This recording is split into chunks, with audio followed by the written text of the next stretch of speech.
അങ്ങനെ വീണ്ടും ഒരു മണ്ഡല മകരവിളക്ക് കാലത്തിന് തുടക്കമാകാൻ പോവുകയാണ്. മണ്ഡല മകരവിളക്ക് തീർത്ഥാടനത്തിനായിട്ട് ശബരിമല നട ഇന്ന് വൈകുന്നേരം തുറക്കും. വൈകിട്ട് 5 മണിക്ക് തന്ത്രിയുടെ സാന്നിധ്യത്തിലാകും മേൽശാന്തി അരുൺകുമാർ നമ്പൂതിരി നട തുറക്കുക. പുതിയ മേൽശാന്തി ഇ ഡി പ്രസാദും മാളികപ്പുറം മേൽശാന്തിയായി MG മനുവും സ്ഥാനമേൽക്കും. തിങ്കളാഴ്ച പുലർച്ചെ 3-ന് വൃശ്ചിക പുലരിയിൽ പുതിയ മേൽശാന്തിമാർ. ശബരിമല മാളികപ്പുറം നിരകൾ തുറക്കുന്നതോടെ പുതിയ തീർത്ഥാടന കാലത്തിന് തുടക്കമാകാൻ പോവുകയാണ്. അപ്പോൾ സരീഷ് PK വിവരങ്ങളുമായി നമുക്കൊപ്പം തത്സമയം ചേർന്നുണ്ട്. Sareesh, good morning. അങ്ങനെ കാത്തിരുന്ന് വീണ്ടും ഒരു മണ്ഡല മകരവിളക്ക് കാലം ഇങ്ങെത്തിയിരിക്കുന്നു. നാളെ 1-ാം തീയതിയാണ്, വൃശ്ചിക പുലരിയാണ്. അതോടുകൂടി പിന്നീട് ശരണമുഖരിതമാകും ശബരിമലയും. പിന്നീട് നമ്മുടെ നാട് മുഴുവനും അങ്ങനെ തന്നെയാകും. എല്ലായിടവും ശരണം വിളിയും അയ്യപ്പന്മാരും ഒക്കെ ആകും. അതൊരു മനോഹരമായ കാലമാണല്ലേ. എവിടെ നോക്കിയാലും ഇങ്ങനത്തെ ഒരു നല്ലൊരു കാഴ്ചയാണതും. അപ്പോൾ ഏതുവരെയായി ശബരിമലയിലെ ഒരുക്കങ്ങളൊക്കെ പൂർണ്ണമായിട്ടും സജ്ജമല്ലേ? മേൽശാന്തിമാരുടെ ഈ സ്ഥാനം ഏറ്റെടുക്കൽ ഇന്നിനി ക്ഷേത്രത്തിൽ ഈ വൈകുന്നേരം നട തുറന്നാൽ തന്നെ പ്രത്യേക ചടങ്ങുകൾ എന്തെങ്കിലും ഉണ്ടോ?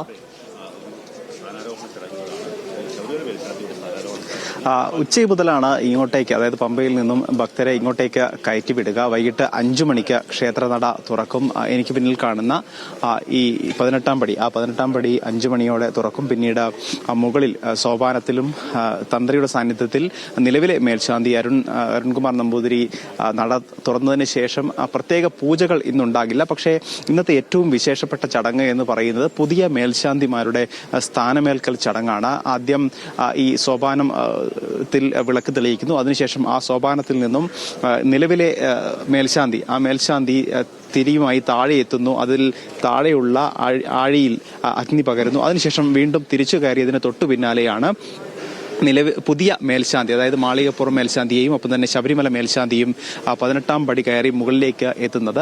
ആ 18-ാം പടി കയറി മുകളിലെത്തുമ്പോൾ അയ്യപ്പന് മുന്നിൽ വെച്ച് തന്ത്രി പൂർണ്ണകുംഭം നൽകുകയും അതോടൊപ്പം തന്നെ ശുദ്ധി വരുത്തുകയും ചെയ്തതിനു ശേഷം മൂലമന്ത്രം ചൊല്ലിക്കൊടുക്കുകയും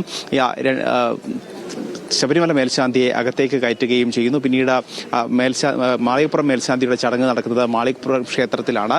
ഇവർ രണ്ടുപേരും നാളെ രാവിലെ 3 മണിക്ക് ക്ഷേത്രനട തുറക്കുന്നത് മുതലാണ് പ്രത്യേക വിശേഷാൽ പൂജകൾ ഉൾപ്പെടെയുള്ള കാര്യങ്ങൾ നടക്കുക. എന്തായാലും എല്ലാ ഒരുക്കങ്ങളും ഇതിനോടകം തന്നെ പൂർത്തിയാക്കിയിട്ടുണ്ട്. ചില വിവാദങ്ങളൊക്കെ ഉണ്ടായിരുന്നെങ്കിൽ പോലും അതൊന്നും ബാധിക്കാത്ത രീതിയിൽ മുഴുവൻ ആളുകളെയും, നിലവിൽ 70,000 പേർക്ക് ഓൺലൈനിലൂടെയും ഒപ്പം തന്നെ 20,000 പേർക്ക് വെർച്വൽ ക്യൂവിലൂടെയും ബുക്കിംഗ് നടത്തി, സ്പോട്ട് ബുക്കിങ്ങിലൂടെയും എത്തി. അങ്ങനെ 90,000 പേർക്കാണ് ഒരു ദിവസം ദർശനത്തിനുള്ള സൗകര്യം ഏർപ്പെടുത്തിയിരിക്കുന്നത്. അതോടൊപ്പം തന്നെ ഇത്തവണ ഏറ്റവും വലിയ പ്രത്യേകതയായി പറയേണ്ടത് അപകട മരണങ്ങൾ സംഭവിച്ചാൽ 5 ലക്ഷം രൂപ നൽകും എന്നുള്ള ഒരു ഇൻഷുറൻസ് പദ്ധതി ഉൾപ്പെടെയുള്ള കാര്യങ്ങൾ ദേവസ്വം ബോർഡിന്റെ ഭാഗത്തു നിന്നും ഉണ്ടായിട്ടുണ്ട്. നേരത്തെ ഇത് 2-3 ജില്ലകളിൽ മാത്രമായിരുന്നു. അതിനപ്പുറത്തേക്ക് ഇത് സംസ്ഥാന വ്യാപകമായി ഇത്തരത്തിൽ ഒരു അപകട ഇൻഷുറൻസ് നൽകുന്ന തീരുമാനവും അത് പൂർണ്ണമായി ദേവസ്വം ബോർഡിന്റെ ഭാഗത്തു നിന്നാണ് ഉണ്ടാവുക.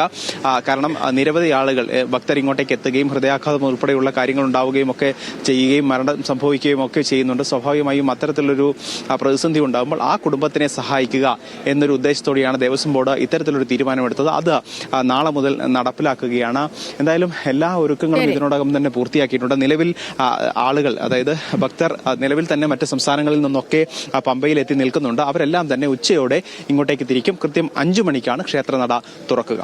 ഓക്കെ സരീഷ്, ശരി. അപ്പോൾ ശബരിമലയിൽ നിന്നുള്ള വിശേഷങ്ങളാണ് നമ്മൾ കേട്ടത്. അപ്പോൾ എല്ലാം കൊണ്ടും ഒരുങ്ങിക്കഴിഞ്ഞു, പൂർണ്ണമായിട്ടും ഒരുങ്ങിക്കഴിഞ്ഞു ശബരിമല. ഇപ്പം നമ്മുടെയൊക്കെ നാട്ടിൽ വെച്ചിട്ട് ഏറ്റവും വീടിൻ്റെ തൊട്ടടുത്ത് വെച്ചാൽ ഞങ്ങളുടെ ജംഗ്ഷനിൽ ഇതേപോലെ ഈ ശബരിമല മണ്ഡല മകരവിളക്ക് മഹോത്സവം തുടങ്ങുന്ന ആ സമയം തന്നെ മറ്റേ ഒരു ഭജന മഠമൊക്കെ കെട്ടി, പിന്നീട് അവിടെ പാട്ടും, പിന്നീടുള്ള ഒരു 1-1.5 മാസം എന്ന് പറയുന്നത് രാവിലെ ഉണരുന്നത് തന്നെ ഈ അയ്യപ്പൻ പാട്ടൊക്കെ കേട്ടുകൊണ്ടാണ്. പിന്നെ ഈ എല്ലാ ദിവസവും രാവിലെ കഞ്ഞി, അയ്യപ്പൻ കഞ്ഞി, വൈകുന്നേരം പായസം, അതൊക്കെയാണ് ഭയങ്കര ഓർമ്മയാണ്. അതൊക്കെ ഇപ്പോഴും അവിടെ ഉണ്ട്, ഇപ്പോഴും ആ കാര്യങ്ങളൊക്കെ നടന്നു വരുന്നുണ്ട്. പക്ഷേ നമ്മളിവിടെ ആയതുകൊണ്ട് എപ്പോഴും അങ്ങോട്ട് പോയി വരാനൊന്നും പറ്റില്ലല്ലോ. വല്ലാത്തൊരു ഫീൽ എനിക്ക് തോന്നുന്നു എല്ലാവർക്കും അങ്ങനെ തന്നെ ആയിരിക്കും അല്ലേ. ഈ മകരവിളക്ക് മഹോത്സവം എന്നൊക്കെ പറയുമ്പോഴത്തേക്കും അത് നമ്മൾ കേരളം ഒന്നാകെ, കേരളം മാത്രമല്ല മറ്റ് സംസ്ഥാനങ്ങളിലുള്ള അയ്യപ്പ ഭക്തർ മാത്രമല്ല മനുഷ്യരും ഒരേപോലെ ആഘോഷിക്കുന്ന ഒന്നും കൂടിയാണല്ലോ. വല്ലാത്ത കുറേ ഓർമ്മകളൊക്കെ ഉണ്ട് ഈ മണ്ഡല മകരവിളക്ക് കാലത്തൊക്കെ.